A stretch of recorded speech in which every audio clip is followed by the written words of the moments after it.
Hello friends, आप सभी का बहुत बहुत स्वागत है कम्युनिटी रेडियो वक्त की आवाज के यूट्यूब चैनल वक्त की आवाज रेडियो में। मैं हूं आप सभी के साथ आपकी रेडियो होस्ट अंशिका। और फ्रेंड्स, हम लेकर आए हैं आप सभी के लिए एक खास प्रोग्राम पैगाम भरे पत्र। तो आप सभी सुनिए वक्त की आवाज के डिजिटल हैंडल यूट्यूब चैनल वक्त की आवाज रेडियो में कार्यक्रम पैगाम भरे पत्र का तीसरा भाग। नमस्कार बहनों, आप सभी के बीच फिर से हम लोग हाजिर हैं अपने सामुदायिक रेडियो वक्त की आवाज पर। और प्रोग्राम का नाम है पैगाम भरे पत्र। और पत्रों का पढ़ने का जो अंदाज है वो आप सबको कैसा लग रहा है ये बताने की भी कोशिश करिएगा, क्योंकि हम लोगों ने तो शुरुआत कर दी है, लोगों के खत आ रहे हैं। अब जरूरत है आपके विचारों को हमारे साथ साझा करने के लिए। तो करिश्मा, आज के पत्र में आपने कौन से 2 पत्र उठाए हैं और किसके हैं? बड़ी उत्सुकता हो रही है कि भाई हम पत्र पढ़ें। तो पहले ये बताओ, आप पत्र पहले पढ़ोगे कि हम पढ़ें? हमें लग रहा है कि सबसे पहले आप ही एक पत्र पढ़िए। ये तो कोई बात नहीं, हर बार मेरे से पत्र पहले पढ़वाते। आज आप पढ़ोगे पहले पत्र? आप ही पढ़िए। ये तो चलिए ठीक है। ये किसका पत्र है? वाह, आज के पत्र में तो फूल पत्तियों का ही बगीचा लगा हुआ है। और जब फूल पत्तियों का बगीचा देखती हूँ तो याद आता है वो बहुत पुराने दिन कि जब हम लोग भी पत्र लिखते थे तो क्या क्या डिजाइन बनाते थे। शब्दों पे तो ध्यान ही नहीं था, पूरा फोकस डिजाइन पे रहता था। तो ये डिजाइन बहन जी हैं, इनको बहुत बहुत शुक्रिया, क्योंकि इन्होंने अपना कोई नाम ही नहीं लिखा है। और जब नाम नहीं लिखा है तो मैं आपको नमस्कार करती हूँ, धन्यवाद देती हूँ कि आपने इतना सुंदर पत्र लिखा है। तो मैंने आज से आपका नाम दे दिया है डिजाइन बहन जी। तो भाई इन्होंने इतने सुंदर से लिखा, और लिखने के साथ में ये जो लिख रही हैं बड़ी महीन, बहुत ही छोटी छोटी राइटिंग में लिखा है। पर खुशी है कि इन्होंने यहाँ पत्र तो लिखा। तो ये लिखती हैं कि वक्त की आवाज की टीम को नमस्ते, और मुझे आपके सभी कार्यक्रम अच्छे लगते हैं, पर मुझे याद नहीं है कि कौन कौन से कार्यक्रम सुने हैं। तो मैं आपकी ईमानदारी के लिए धन्यवाद देती हूँ डिजाइन बहन जी, क्योंकि आपने लिखा कि सुनती सब हूँ पर याद एक भी नहीं है। आगे लिखती हैं कि डिजाइन बना रही हूँ आप सभी के लिए, ताकि आप मेरा पत्र पढ़ें और ये खूबसूरती आपको सुंदर बनाए। ऐसी ही डिजाइनें मैं अपने घर की दीवारों पर भी बनाती हूँ। कई लोग मेरा मजाक भी उड़ाते हैं कि आज के जमाने में घरों में कौन डिजाइन बनाता है। मैंने अपने चूल्हे पे मोर बनाया है, क्योंकि मैंने बचपन में ही अपनी माँ को बनाते हुए देखा था। तो किचन में या चौके में कह सकते हैं, इन्होंने बहुत सुंदर से मोर बनाए हैं। इसके अलावा कुछ चिड़िया बनाई हैं और उनको रंगों से भर करके सुंदर बनाती हैं। तो जब उनके पास बच्चे उनके खेलने के लिए आते हैं तो उन्हें देखकर बहुत खुश होते हैं। तो डिजाइन बहन जी बहुत होशियार हैं, क्योंकि उन्होंने डिजाइन भी बनाई है, और साथ में सबसे अच्छी बात है कि अपने बच्चों को जो खिलौनों के पैसे हैं वो भी बचा रही हैं। माफ करिएगा, ये एक मजाक है आपके पत्र के साथ में, पर आपने पैगाम भरे पत्र में बहुत अच्छा लिखा है कि सही बात है, बचपन में छोटे छोटी घरों में दीवारों पे आकृतियां बनाना, यानी कि आप एक कलाकार हैं, और कोई कलाकार ही कोई आकृति बना सकता है। तो ये आपकी बहुत बड़ी विशेषता है। आगे लिखती हैं कि मैंने अभी तक बच्चों के लिए कभी खिलौने नहीं खरीदे हैं, क्योंकि मेरे बच्चे जो है कभी जूते से खेलते हैं, चप्पलों से खेल के बड़े हुए हैं। और शायद मैं तो अपने बचपन में जाऊं तो मेरे पिताजी एक खेती किसानी करते थे, तो मैं हमेशा हंसिया, खुरपी, चाकू यही औजार अपने घर में देखे हैं। चक्की देखी थी, उनसे ही मेरा खेल होता था जो अपने घर में देखती थी। कई बार खेत जाने के ही सपने आते थे।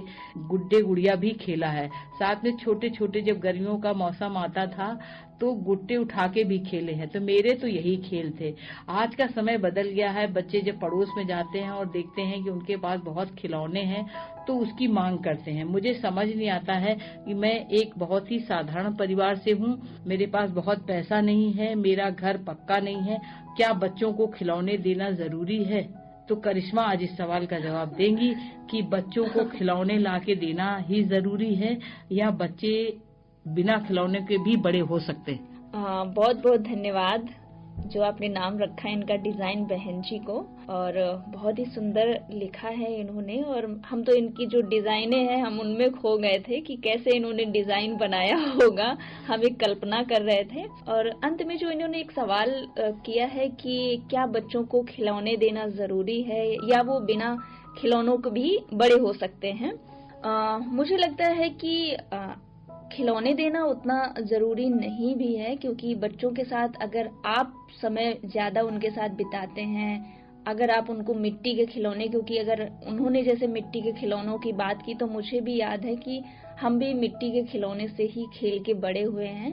और अब का अगर परिवेश देखें, माहौल देखें, तो लोग रिमोट वाली कार मांगते हैं, बच्चे रिमोट गेम मांगते हैं, इस तरह के जो इलेक्ट्रॉनिक चीजें हैं उस तरह के खिलौने मांग करते हैं। और कई बार माता पिता के पास इतने पैसे नहीं, और बहुत महंगे है खिलौने। हाँ, कहने के लिए बच्चे का है एक, अगर कोई भी खिलौना लो 30-35 के नीचे तो कुछ है ही नहीं। हाँ, यहीं से शुरुआत है, तो ये बहुत मुश्किल है, क्योंकि बच्चे 2 मिनट खेलते हैं उसके बाद फेंक देते हैं, तोड़ भी देते हैं। हाँ, तो हाँ, माता बिल्कुल। पिता की वो स्थिति नहीं होती है कि उनको इतने महंगे खिलौने दिला पाए। बिल्कुल। तो मुझे नहीं लगता है कि उनको इतने महंगे खिलौने देने की जरूरत देखिए, है। खिलौनों के पीछे सिर्फ यही था कि हम लोग भी गुड्डे गुड़िया पहचानने लगे थे जब बचपन में खेलने को मिला।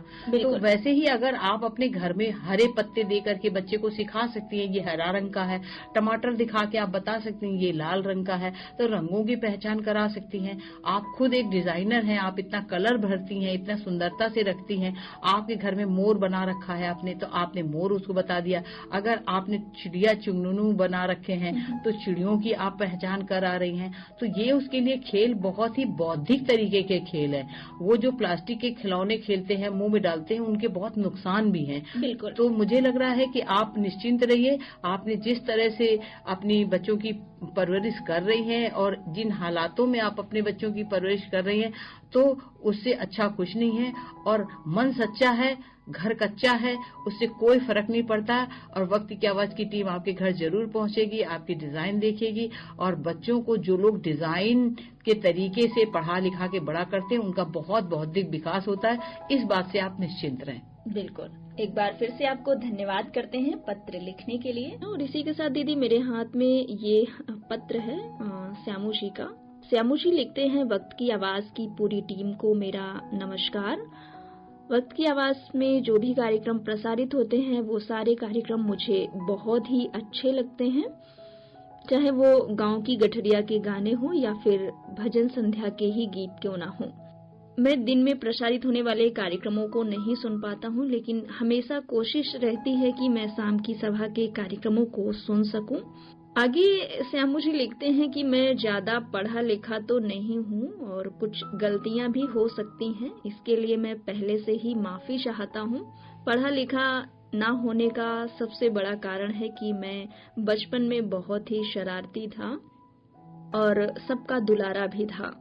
पूरे दिन घर से गायब रहना और दोस्तों के साथ खेतों पर गर्मियों के मौसम में आम जामुन खाना, और वहीं पे पास में ही बड़ी नहर थी, उस नहर को नहाते थे। और जब वापस घर आते थे तो कई बार मैं बीमार भी पड़ जाता था। एक बार तो जामुन के पेड़ पर जामुन खाते समय मैं वहां से गिरा था और मेरा पैर टूट गया था, और उसके चलते मैं 6 महीने तक बिस्तर में ही पड़ा रहा और स्कूल नहीं जा पाया। और फिर उसके बाद मैंने आगे की भी पढ़ाई नहीं की। आगे लिखते हैं कि परिवार में मैं, मेरी पत्नी और 2 बच्चे हैं। दोनों बच्चे प्राइवेट स्कूल में जाते हैं और मैं सब्जी का ठेला लगाता हूँ। ज्यादा आमदनी तो नहीं होती है, जो भी आमदनी होती है उसी से घर का खर्च चलता है। साथ में बच्चे प्राइवेट स्कूल में जाते हैं और कई बार मेरे पास पैसे नहीं होते हैं कि मैं समय पर बच्चों की फीस भर सकूं। और अभी तो बच्चों के स्कूल से दबाव भी पड़ रहा है कि बच्चों को ट्यूशन लगवाएं, लेकिन मेरी इतनी आमदनी नहीं है कि मैं बच्चों को ट्यूशन लगवा सकूं। इसीलिए मैंने आज के कार्यक्रम में ये पत्र लिखा है और आप सभी से यही सवाल है कि क्या बच्चों को अभी से ट्यूशन देने की जरूरत है या नहीं है, क्योंकि इस महंगाई के जमाने में घर चलाना बड़ा ही मुश्किल हो रहा है और आमदनी इतनी ज्यादा नहीं होती है। कि मैं बच्चों की फीस के साथ साथ उन्हें ट्यूशन भी दिला सकूं। तो दीदी, ये इनका पत्र था और इन्होंने एक बहुत ही अच्छा सवाल किया है जो आज आप देख भी रही होंगी। बिल्कुल। और जिस तरह से आजकल के माता पिता पे एक दबाव आ गया है कि एक तो बेचारे कैसे मेहनत करके जो कुछ भी आमदनी का एक तरह से देखूं तो आधा हिस्सा बच्चों की एजुकेशन के लिए माता पिता लगा रहे हैं कि मुझे मौका नहीं मिला तो कोई बात नहीं, आज हमारे बच्चे पढ़ जाएं। देखो, अगर स्कूल बेहतर है तो मुझे लग रहा है स्कूल वाले में जाकर के इनको बात करनी चाहिए, अपनी आमदनी के बारे में इनको बताना चाहिए। अगर मेरे पास इतना पैसा होता तो शायद मैं खुद ही कोचिंग के लिए प्रयास करता, पर मेरे पास पैसा नहीं है। मैं स्कूल की फीस की भरपाई ही कर दूं, वही मेरे लिए बहुत होता है। तो स्पष्टता के साथ में जाके बात कर ले स्कूल में और ये कहें कि अगर आपको लगता है कि मेरे बच्चे पढ़ने में अच्छे हैं, आप स्कूल में पढ़ा रही हैं, तो फिर कोचिंग की कोई जरूरत नहीं है अलग से फीस देने की। इससे अच्छा तरीका है कि अगर आप कोचिंग देना चाहते हैं तो क्यों ना अपने बच्चों को सरकारी स्कूल में पढ़ाएं और साथ में जो ट्यूशन फीस आप स्कूल को देते हैं उसे कोचिंग के रूप में अलग से लगवा दें, तो आपका स्कूल में भी बच्चा पढ़ जाएगा और साथ में उसको कोचिंग भी मिल जाएगी। तो ये दोनों तरीके हैं, इसमें से जो तरीका आपको ठीक लगे आप उस पर सोच सकते हैं। इसी के साथ में आप हमें दोबारा खत लिख सकते हैं अगर आपकी ये समस्या अभी हल नहीं हुई है और आपको इससे जुड़ा कोई सवाल होगा तो दोबारा हमें खत जरूर लिखें और हम आपके खत का इंतजार भी करेंगे। बिल्कुल। तो इन्हें इनके सवाल का जवाब मिल गया होगा, उम्मीद है। और जैसा कि आपने कहा कि अगर और भी कोई सवाल है तो वो भी सवाल कर सकते हैं पैगाम भरे पत्र कार्यक्रम में।